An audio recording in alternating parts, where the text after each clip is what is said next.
Hey everybody, welcome back to our channel.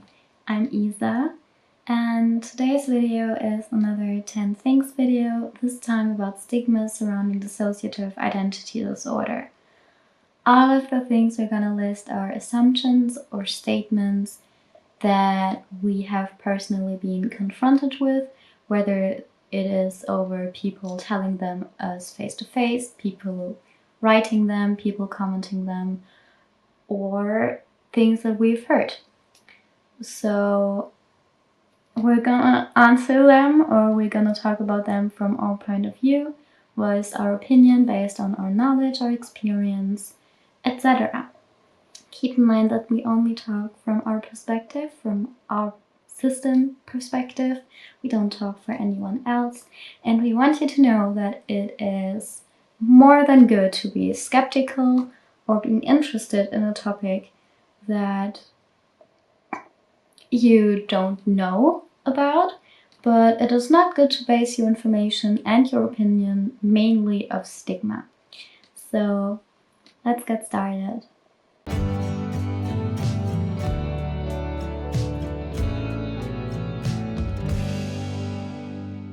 The statement we want to start with is DID doesn't exist.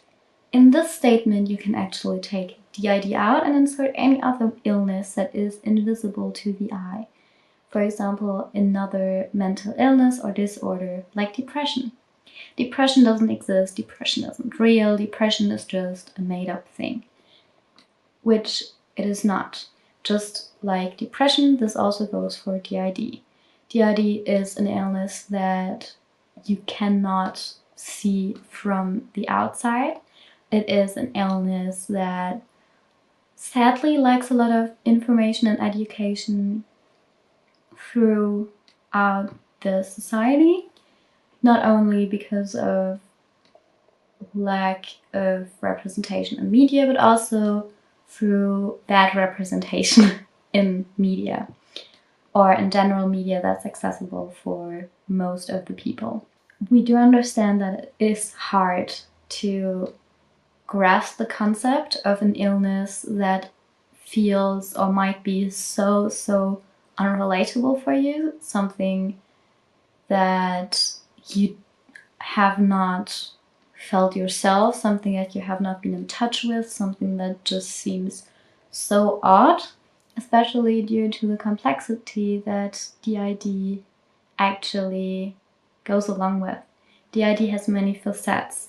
There are so many sides to this disorder that it's hard to just sum up. DID systems have different amounts of alters. They have different personalities. The personalities are different from each other. Their stories differ. Their conditions in general differ. The way they are affected by these disorders differ. The way they are experiencing the symptoms differ. The reasons why they have developed this disorder differ. There is not such thing as a rule or a string or line that goes for every system and the way they experience this disorder, etc., that it might be hard for them to understand that one system is or can be so different from another system. And that does make it hard to believe that both of these realities are actually both valid and true. We are both valid and true. If you are a system, you might be completely different to us, but that does not make any of us invalid or fake. We are both different individuals. You and I are individuals. I am an individual in our system, and I'm so different from them as well. If you take the system part away, we too would still be completely different. And I think that's something to keep in mind. We created this channel and we love doing and speaking on this channel to show another insight on what living with DID can be like. We just show what we go through to share that this is one side and this is one facet of this disorder. We are not everyone with this disorder. We are just us, and we just speak from our point of view. And there might be one system, or there might be more systems that relate to one or some of the things that we go through and experience. So we also want to share that being different from another system is not bad. It does not make you invalid. And now going back to the statement that DID doesn't exist, in the end, it does not change our reality. Our reality is that we live with this condition. We have been diagnosed with this condition, and this condition does affect us day by day in the things we can do, and the things we can't do, and the things we have to organize, the things we have to look out for, etc., etc., etc. As well as this condition is noted down as a diagnosis in the ICD-10. Now, what is the ICD-10? The ICD-10 is the International Statistical Classification of Diseases and Related Health Problems, 10th revision. In this thing, DID is noted down as a disorder and illness. So it is acknowledged in there. Just wanted you all to know that. The next thing. Someone with DID is possessed by demons or evil spirits. That's actually something that we get quite a few comments on. This disorder is not due to someone being possessed. This disorder is a survival mechanism. And the survival mechanism is developed by the brain of the individual during a circumstance that is very traumatic. DID is a disorder that is developed through one experiencing extreme and or repeated trauma during an age or at an age where the person should have been safe at. It is often developed during a very young age, during childhood. A person then might experience this trauma to an extent where they feel like they cannot survive, and thus this survival mechanism kicks in, where the brain separates the part of consciousness that experiences the trauma from another part that holds no memory of it. Both of these parts then coexist, but both of these parts are not due to anyone being possessed. Okay, so the next thing is that dissociative identity disorder is a rare condition or illness, which, no, DID is not a rare condition and DID is not a rare illness. It is not extremely common, but it isn't rare either. It is hard to now see that there are more systems speaking about themselves, and it seems like another thing that we're gonna talk actually in the next point, which is that people think DID is now a trend because more systems talk about themselves. If we put both of these points together, it does make sense that the people that think that DID is rare now might also think that DID is becoming a trend because more people and more systems talk about themselves, that they are a system, that they share their experience, which is not because this disorder is becoming a trend. It is just because there is more information on this disorder, there's more knowledge about this disorder. Systems might finally feel that they can talk about themselves, that they can share more about themselves, that they see that there are others and that they are not alone. And they might be motivated and inspired just like we are to talk about us, to talk about our story in order to make others feel less alone. DID is not as rare as people think, and this is also probably based on the lack of education, the lack of information that is given by the general media to the society, as well as that DID is trend is probably also based on that, because now there are more systems speaking up. DID is not a trend. You don't wish the circumstances that cause DID on anyone. I wouldn't wish that on my worst enemy. I would not wish this to anybody at all. DID is an illness that deserves to be talked about. It is an illness that is surrounded by a lot of stigma, more stigma than we could ever sum up in one video. So it is not a trend. No. DID is just an illness that isn't talked about a lot, and now over time there are more systems speaking up. If you look back, for example, years ago there weren't as much disability YouTubers that were talking about their disabilities, how they live with it, and now there are more and more, and this also goes for DID YouTubers. There weren't a lot, and now they are getting a bit more, and that should be fine. So we are all different, we all have our stories to share, and we are all still valid. You are not in a position to state if someone is valid or invalid, if someone is real or fake, and etc, etc, etc. No, just stop it. Just stop, please. We are all valid, and DID is not a trend. We just learn to speak about ourselves and be more comfortable with what we're going through.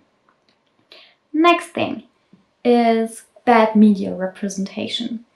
Now, next to that it's not talked about a lot, there's also a lot of bad media representation through movies that portray people with dissociative identity disorder or multiple personality disorder as evil beings that are extremely dangerous.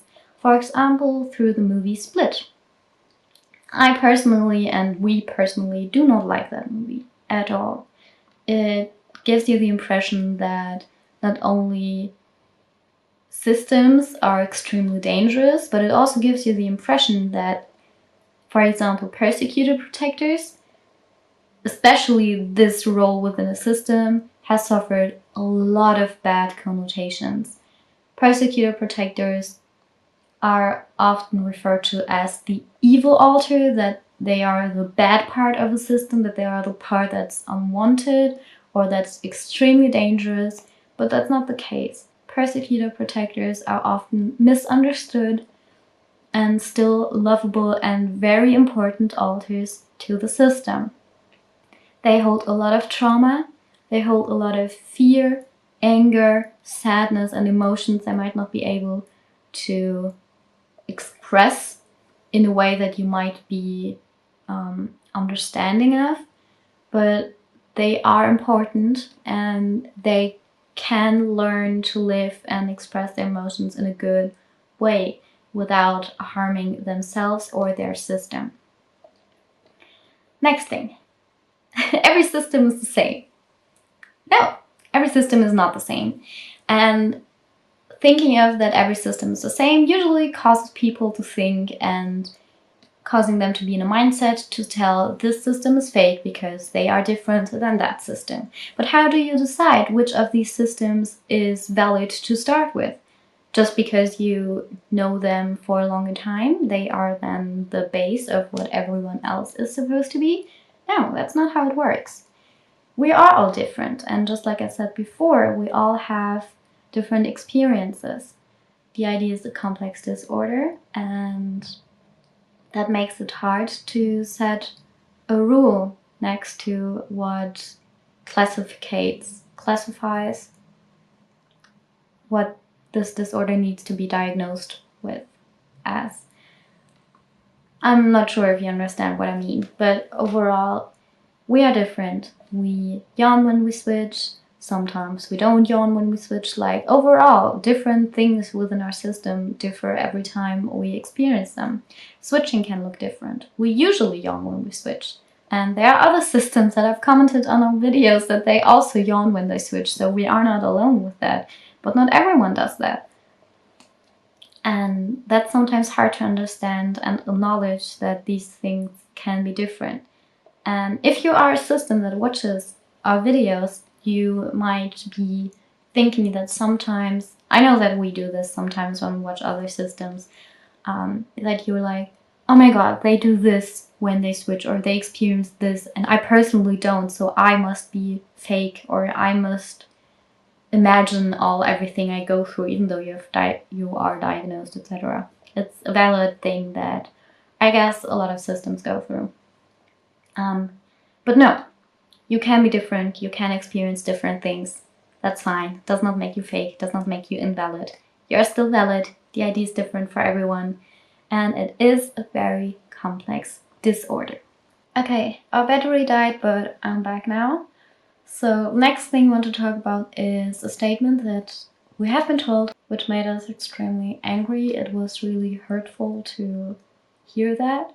It is something that claimed specialists have told us, and something that did cause me personally and other autism in our system to have severe PTSD surrounding medical assistants, psychiatrists, therapists, doctors, etc. So, buckle up. Your trauma isn't severe enough to have caused you to develop DID, a disorder that is based on trauma. Just let that sink in. Firstly, how in the world do you know what I've been through? What gives you the position to tell me how severe my trauma was? I don't know you. You're a complete stranger. I can't open up to you. I just know you for maybe half an hour, not even an hour, and now you feel in the position to tell me that my trauma wasn't severe enough. I might not even told you what I've been through. For me, the things I've been through might be reality. Things that I've been through might be normal to me. Why should I just trust a complete stranger to tell my whole story or parts of it? As someone who has experienced trauma, you can feel extremely ashamed of sharing these things. You can feel like they are not as important to share. And especially when you're scared of sharing these things, you don't do that to just a complete stranger you don't know. What gives you the right to tell me my trauma wasn't severe enough? You really do not know me. You don't know me personally. You don't know my thoughts, my experience, what I've been through. You don't know my story. And as someone with DID, I don't know my whole story. I don't know what other authors hold as their trauma. I don't know what we have all been through. I just know that it wasn't pleasant. I know that the things that I've experienced weren't pleasant. But what gives you the right to tell me that the things that I suffer from, that the things that really affect me are not as bad, that I just make them up? Nothing of that gives you the right to tell me that. As someone who suffers from trauma, we are usually in a state where we think that our trauma isn't valid. In a state where we think that the things we've experienced are just made up and not as bad, which keeps us from opening up to others. Your trauma is valid, and no one in the world has the right to tell you that your trauma wasn't severe enough, that your trauma isn't valid. Your trauma is valid, and I'm extremely sorry if you have ever had to hear this kind of sentence, not just from family members, not just from friends, but from someone who is there that's supposed to help you, and that's supposed to help you figure out what's going on. And I know that this video is mainly about stigma surrounding DID, but especially this point is also about stigma surrounding trauma. Who gives you the right to classificate trauma? You don't know what a person has been through, you don't know what their story is, and they might not tell you after just talking to them for a few minutes. it can take years to open up to someone. It can take years to even realize that these things that have caused you to have PTSD or trauma, etc., that you see them as, and you learn to see them that isn't normal, that it wasn't normal, and that it was abusive in some kind of way, and that you have suffered from that. Yeah. Next thing, DID can be cured through medication. Now you might think, how in the hell would I come to that, and who in the hell would tell that? Well, when I was in a hospital with some doctors, mentioned earlier in the last point, we had a friend who was also diagnosed with dissociative identity disorder. They were very, very lovely. And they told me that they would get out of the hospital once they would be adjusted to a certain medication that they will be prescribed, that supposedly they will take, and then it kind of just fuses all alters together and takes away the amnesic walls and the trauma, and everything is fine again and everything is okay. I'm not sure if that's how it works. I'm pretty sure it is not how it works. Medication can always be used to support one's recovery, but it can definitely not just erase alters. Like how does that work? I don't know. I don't know what they thought. It's definitely based on a lack of education and information. Healing from or with DID can look very different for each system, which does bring us also to the next point, and also still involves the point from before. You can recover and heal as a system through staying separated and choosing to stay separated, but you can also try and choose to fully integrate.